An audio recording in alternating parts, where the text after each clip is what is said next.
We're here at episode 2, Big Brain Chat number 2.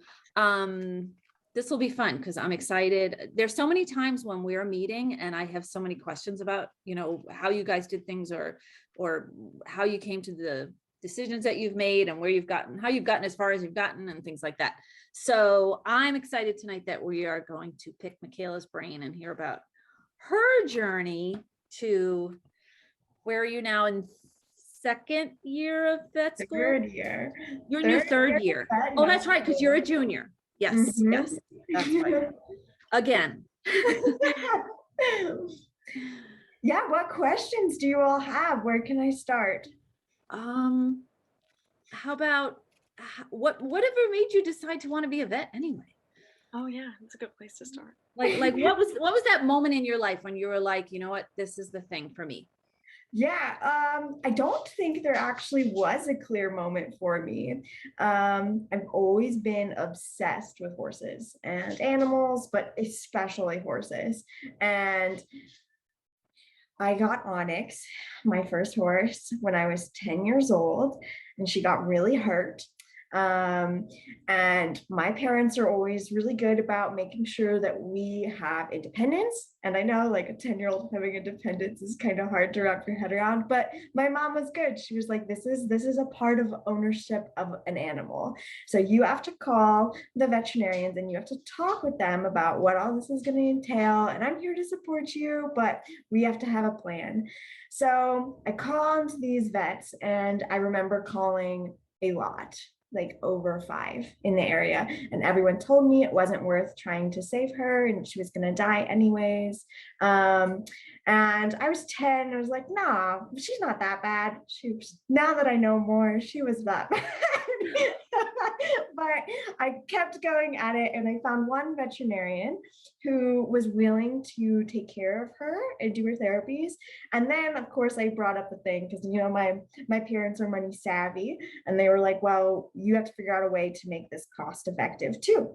So in exchange for her treatments, he let me ride in the vet truck with him and do some of the vet care for her that way. And it took 4 years and a couple more injuries, but she finally got healed. And now she's out in Colorado with me and she looks great. I got an awesome compliment last week where someone thought she was 8 years younger than she is. So, oh, wow. Yeah. So I think that was really the start of my veterinary journey, in recognizing how important the day-to-day is and just showing up and doing the rehab and the pain management. And it's not necessarily about the outcome that I want for the animal, but rather the relationship and noticing the small details that can really change their lives. Wow, that is such a cool story. Yeah. That's amazing. I'm trying to picture 10-year-olds, calling these vets, and and if I didn't know your mother better, I would be like, that didn't happen, but I know that happened. Oh yeah. Wow. Sorry, Maya, were you going to say something? I just thought it was, as soon as you said, oh, well, they let me like come work off my dad, basically, I was like, ooh, internship, like that early. Yeah, I think that his name was Dr. Whaley, and I think he's the reason that I'm in veterinary school. He joked to my mom, and I didn't know at the time, but he would like make little vet camps every summer, and I would always go, and I was so excited. He would like make me learn the bones early, and I remember him telling me then, he was like, vet school's pretty hard. I remember the first day of my vet school, and they gave me a skull, and we're like, learn the parts of the skull. And he's like, oh, that's not going to be too hard.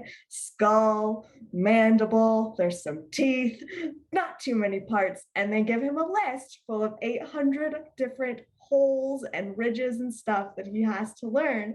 And I remember that moment and me being like, this is going to be a journey.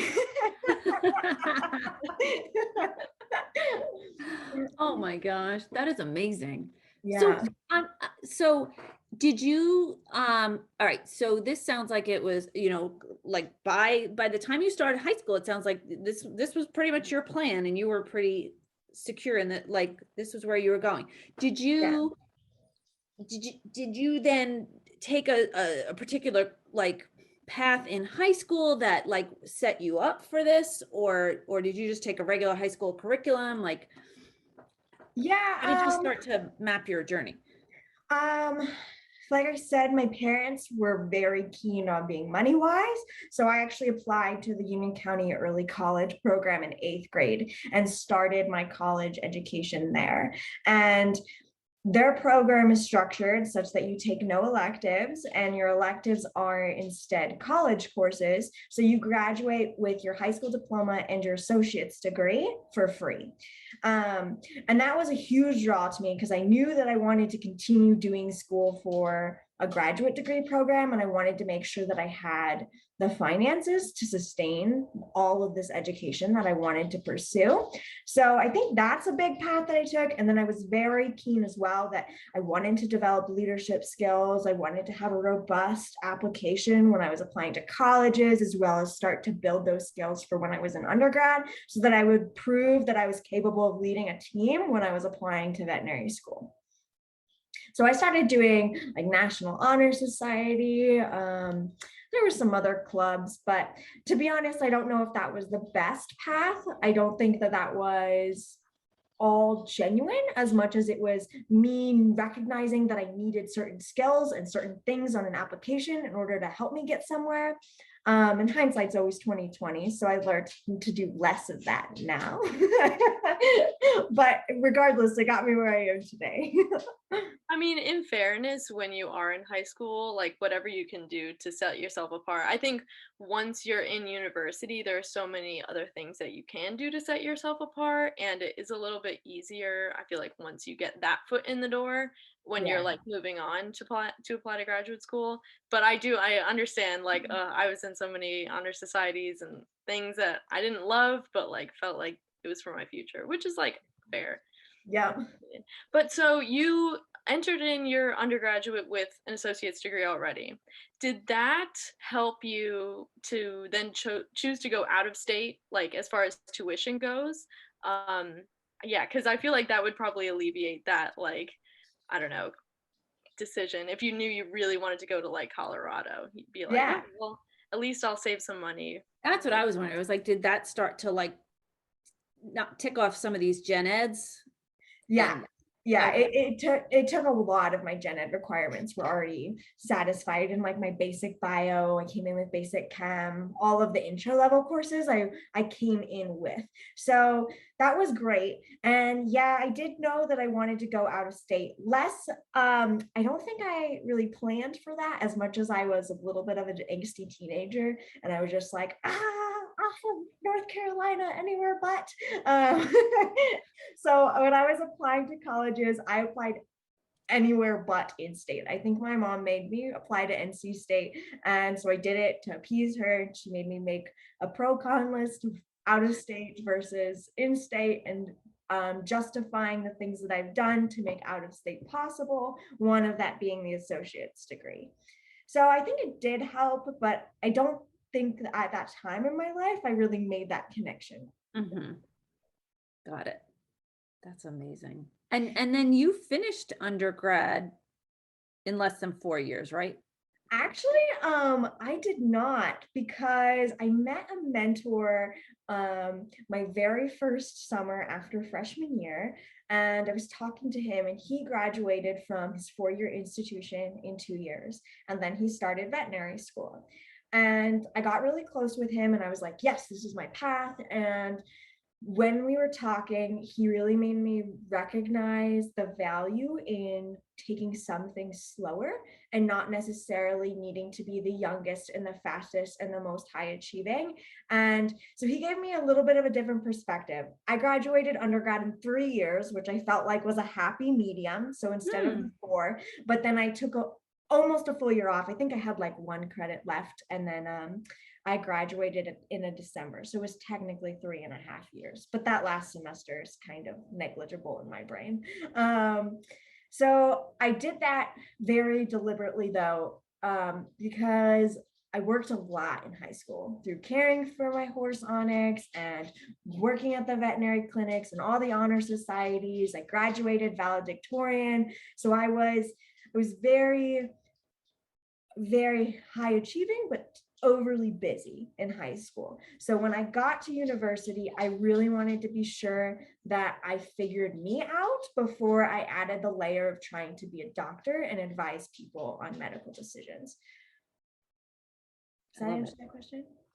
Yeah. I feel like, yeah, it totally does. I think that was very strategic for, you know, where you were at, and because you'd been going at such a fast pace. I think it makes sense.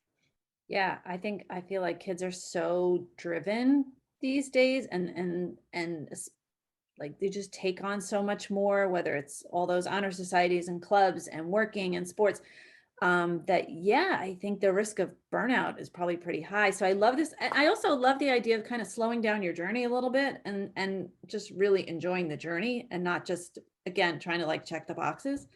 Exactly. Yeah. So then was it hard to go back to school after you took some time off, or you were so No. in the path at this point that No, I think because I've always been so academically driven and focused, that was not hard. And I took the one class in fall semester, and then I really only took the spring off, but I still worked. I worked at the small animal urgent care and critical care unit. So I put in 40 hours a week there, and that was an awesome job that I found. I could go through their scheduling and pick my hours of where I wanted to work. So I actually piecemealed together a schedule that fit with my boyfriend's work schedule. And then we just enjoyed. So whenever he was off, we went on vacations, we went hiking, we had a ton of fun. And then whenever he was working, I was working. And I was still like thinking and learning all these ideas. And that was the beauty too of why I decided to attend an undergrad that had the veterinary school attached to it, because I knew I wanted that experience in my undergrad where I could talk to fourth year students as they were going through their clinical rotations and be like, oh, can you explain this concept to me now? Can you tell me what I should be learning now to prep me for vet school? So throughout my entire undergrad, I took their advice, and they were like, oh, immunology was really hard first semester vet school on top of everything else. Make sure you take an immunology undergrad. So like I would change my schedule around based on their advice. So it definitely made first year easier for me in that way of veterinary school. Oh, that's strategic. awesome. Yeah. Mhm. So you mentioned that you were very busy and like driven in high school. What kind of activities outside of like your job, and I think you said you did research in undergraduate? Yeah. What kind of activities other than like, you know, working were you involved in? Um, lots. I was still rather busy. I can't find it in me to sit still. Let's see. Freshman year, I decided to take it slow because I knew that I was always doing a lot. So I wanted to adjust to university life, and I didn't do too much.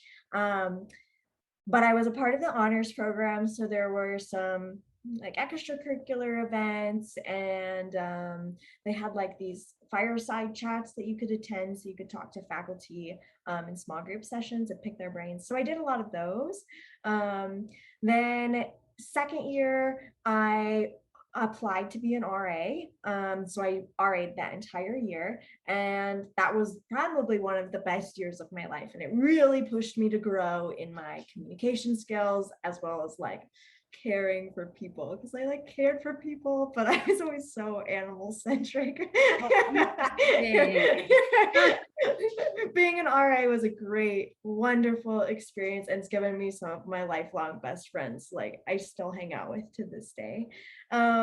So I did that, and then I've always been involved with the rec center was a huge part of my undergrad. So I took all the yoga classes, I took some dance classes. They have a climbing wall here, so I climbed a lot with friends, and then we would go out to the mountains, which are only 20 minutes away. So we would go climb up there and hike, and then I've had my horse. So that keeps me pretty busy.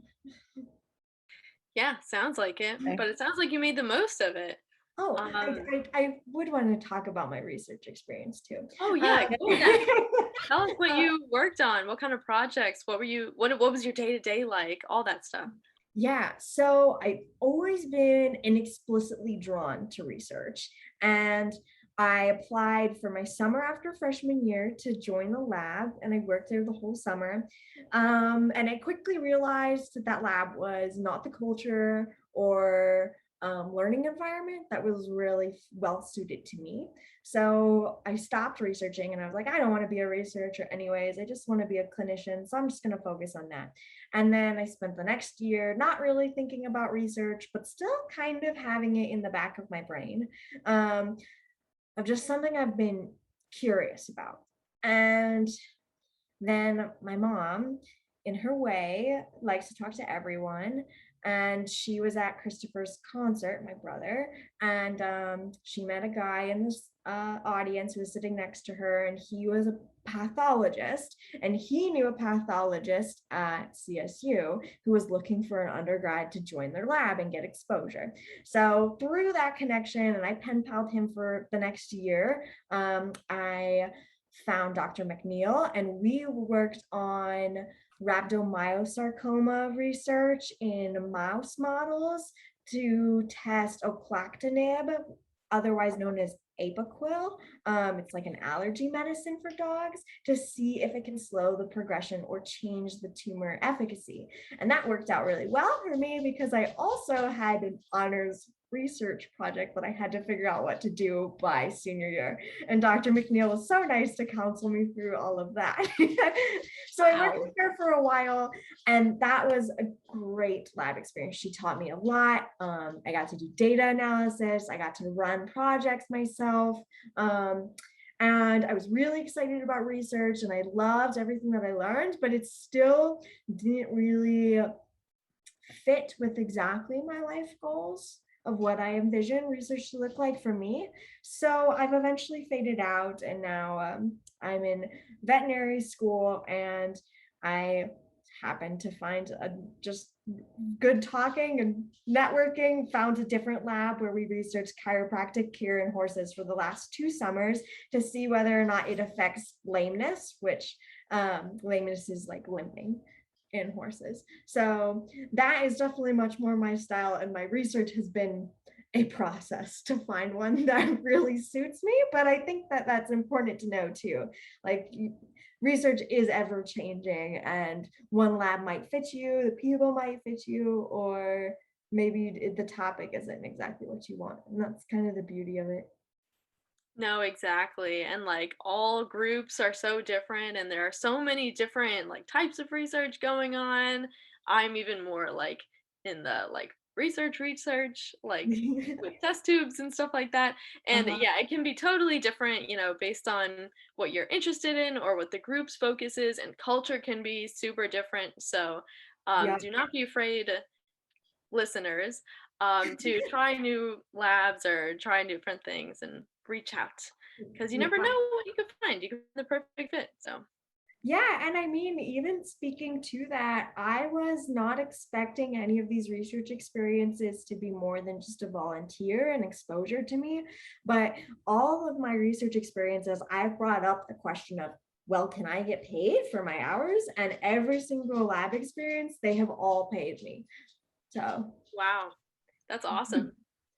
So you didn't approach it like, oh, I need a job. You were trying to tick the research box and asked if there was money, and there was. I love yeah, that. honestly, I came into it just like, hey, I want to figure out if this is something I'm interested in. So I was happy to just volunteer as many hours a week as I could. And, but I'm not shy about that when it goes back to my parents, because you might as well, you're worth a lot, Yeah. your hours are worth a lot. So you might as well just bring it up. And the worst that anyone can say is no. And every single one was like, yeah, I can find money in my grant for you. And I was like, awesome, thank you. Great. So, That's a great tip. yeah. That's True. huge. Mhm. Yeah. Oh, that's amazing. You never know until you ask. Don't That's ask. true. That. That is true. Gosh, I have so many questions. You mentioned that you pen palled with this researcher, this is Dr. McNeil, who you pen palled with?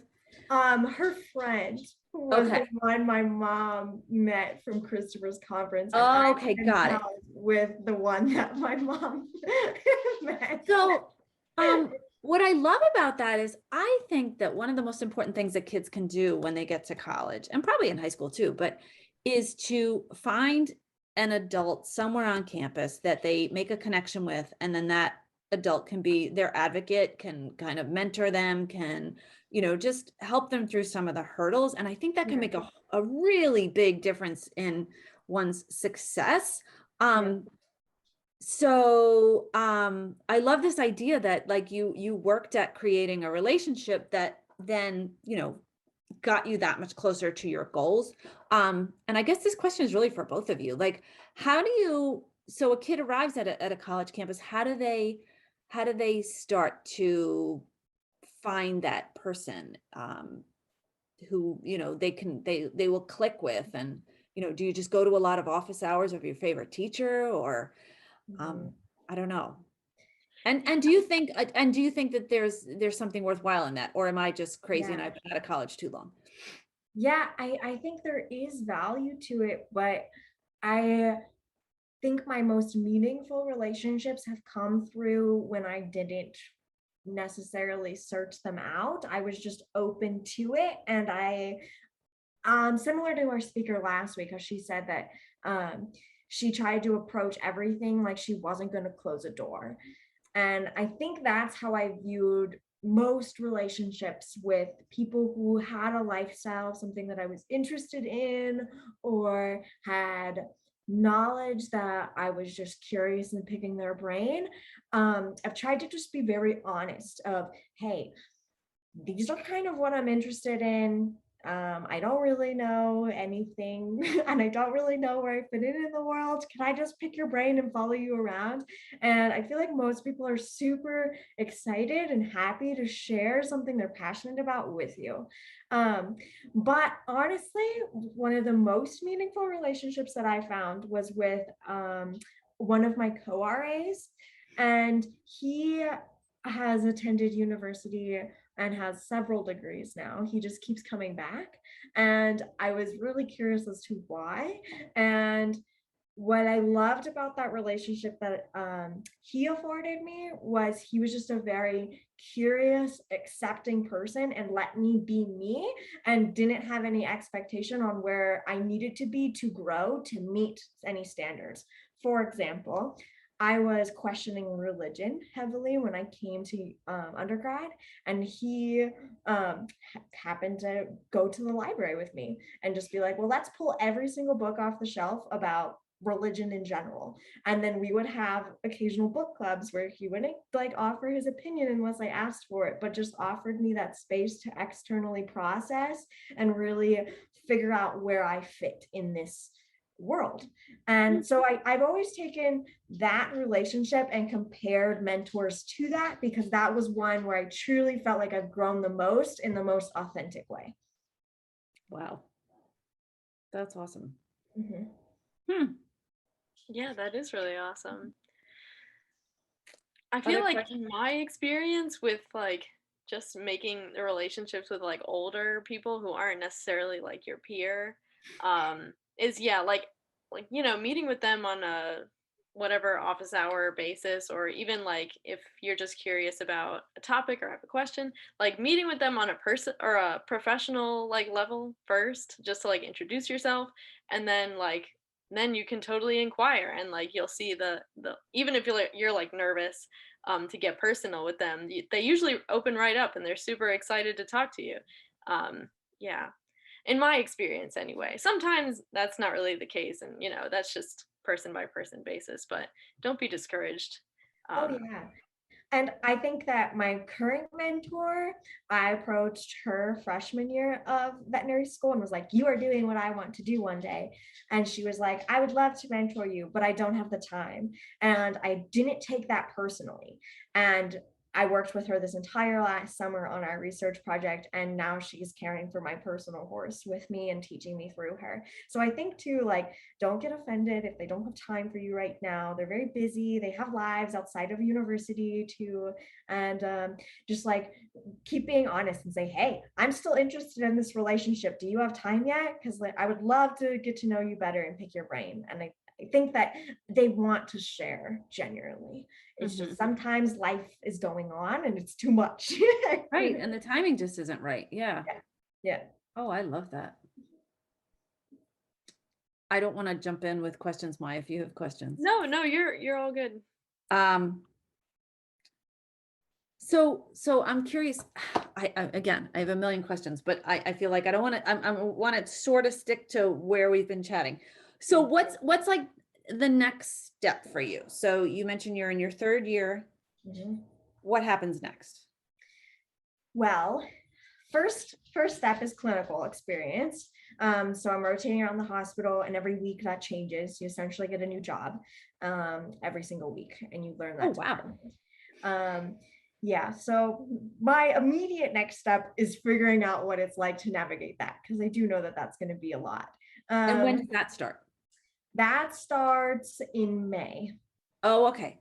So you kind of like finish out this school year and then that starts. Okay. Exactly. And then that's a full year, Oh, wow. 165 days in clinical rotation.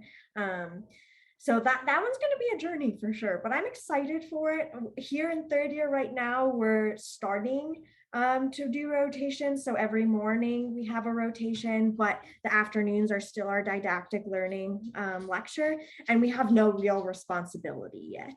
The fourth years have all the patient care and record writing, so we're just kind of hanging out and learning. Got it. Much more fun. And so, but after veterinary school, that's my next big decision to make, whether or not I want to pursue an internship.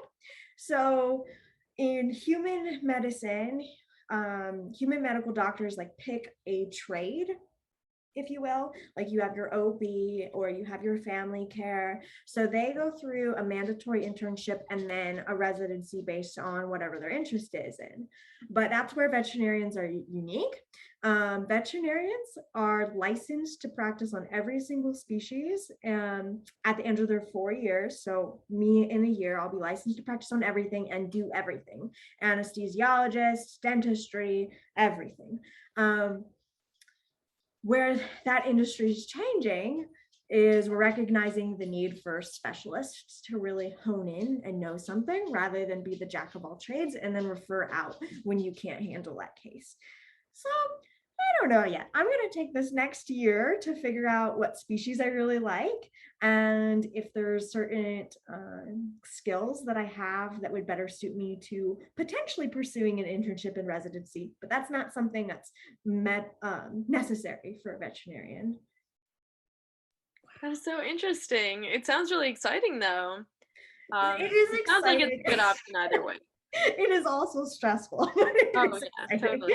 Just a little bit. Do you think you'll do you think that, like, are you the type of person who like when you finish this degree, are you just done with school, like you've had enough of school, and or do you feel like your friend who you just mentioned who was like, oh, I think I'll go back and get another degree? Yeah, I think if it were completely up to me, I would never leave school and I would just continue racking up more. I have a huge interest in pursuing a PhD one day, but I recognize the value in having some life experience to know what questions that I want to ask first. I love sports medicine and rehab, and I find it really intriguing to understand pain and different ways to control pain. So maybe that's the residency I choose, but I love horses, but then there's like the work aspect of horses. So do I want to commit my whole life to them, or should I stay kind of a generalist and have a potential inside job in Colorado working on dogs? So I still have a lot of interest, but I think that that's why I became a veterinarian. or I am becoming a veterinarian, is because it is a continual lifelong journey. We have, regardless if I pursue anything beyond, you're mandated to have X number of CE credits per year where you have to pursue conferences. So finding a job, at the bare minimum, finding a job that really supports me in pursuing the CE experiences that I want, whether it be acupuncture or chiropractic work, that's top priority for me, because I am in this profession because I want to learn forever, regardless of whether it's academia or private practice based. Got it. Got it. Wow. Oh, That's I amazing. love that. I love like the idea of being a lifelong learner. Like I think Catherine, who we talked to last week, had like a very similar idea of that, but obviously in a very different field. But I guess yeah, you know, you can keep on just learning. And I feel like in veterinary and like just in veterinary science, like there's so many places to go with that if you really love animals and you're really into science. Yeah, that's so exciting for you. The other thing I love about that, looking at your career and your life that way, is that I think so much of what the pressure that kids feel is like, got to pick a major, got to make this decision that's going to be for the rest of my life, and I'm going to be locked in, and that's it. But that's not it at all. You know, you can just No. keep reinventing yourself, or even, you know, like you're Yeah. saying, like specialize in different areas of your, you know, general field of interest. Yeah, I you can think that's really always go inspiring. back. You can Yeah. always go back to school and hone in on a new interest, or start a business if that's something you want to do, or pioneer new research techniques, I love it. or get into client communication and study communication of veterinary hospitals, or there's so many different ways to use this degree, and that's why myself and my peers are all in it. I have actually a friend who's really interested in policy, so she studied political science in undergrad and is now in veterinary school to change how governmental institutions overrun the AVMA and help take better care of veterinarians at that level. Wow. Oh, Cool. that's fascinating. Yeah. That is really, really interesting. Oh my gosh. We are at about time, but we're going to have to do another session because we didn't even get into life at CSU. And I think that's a whole other aspect that we should explore. I just think we covered so much on the mentorships and how to think about this whole journey just a little differently. Yeah. I, I have one more thing to say, if you yeah. don't mind. I think that it's really tempting to try to narrow yourself in and say, this is what I'm going to be, and only allow yourself to let that be. And then when you feel that that no longer suits you, it's really stressful and overwhelming to try to change that. Yeah. And I'm going to bring up another great mentor, because I've been filled with amazing people in my life. And one of the huge mentors in my life is Dr. Barron out of Waxhaw Animal Hospital. And he has changed his career path 3 or 4 times in his lifetime. And he's a veterinarian. He's also a physicist. He also runs a nonprofit. And he also is a 5th grade teacher, all at different stages in his life, because he said that that was what was making him excited and he could do the best job at that time. And I try to remember that advice from him all the time, where he tells me, you only have to make a decision about tomorrow. You don't have to make a decision about 5 years down the road, and it's going to change, and that is exciting. That's what life is about. So That certainly takes the pressure off, that's for sure. Yes, yes. Plus, it makes it so much more exciting because you could do anything. You're yeah. not, you know, I think we have, a lot of us have bought into this mindset of like, you pick a thing, you get a degree in it, and you do it for 40 years, and then you die. Yeah. Which is not very inspiring. So I love this idea of reinventing yourself and trying different things. And I think it's all the more reason to kind of slow down and really get at like, okay, what are the things that like make me excited at this point in life? And maybe, like you said, in 5 years, maybe that's something totally different. Yeah, I think that's exactly. awesome. That is great stuff. Well, Mikaela, thank you. Thank you. We are Yeah, going to hear thank more you. from you. This was fun. All right. So more next week. And yeah, thanks for being here. I think that you just shared so much good information. And I think the more we can help people to understand that there are different options out there and what they could look like, it'll just help Yeah. people to Yeah. imagine their own futures. It's pretty cool. All Well, right. thank you ladies so much for letting me share, at least to start. It makes me feel Yeah. excited when I'm working so hard right now to be Yeah. like, oh yes, I do love veterinary medicine. Right. As a reminder, this was a good idea. All right, so we are going to sign off Okay. and we'll Okay, see you all bye. next time.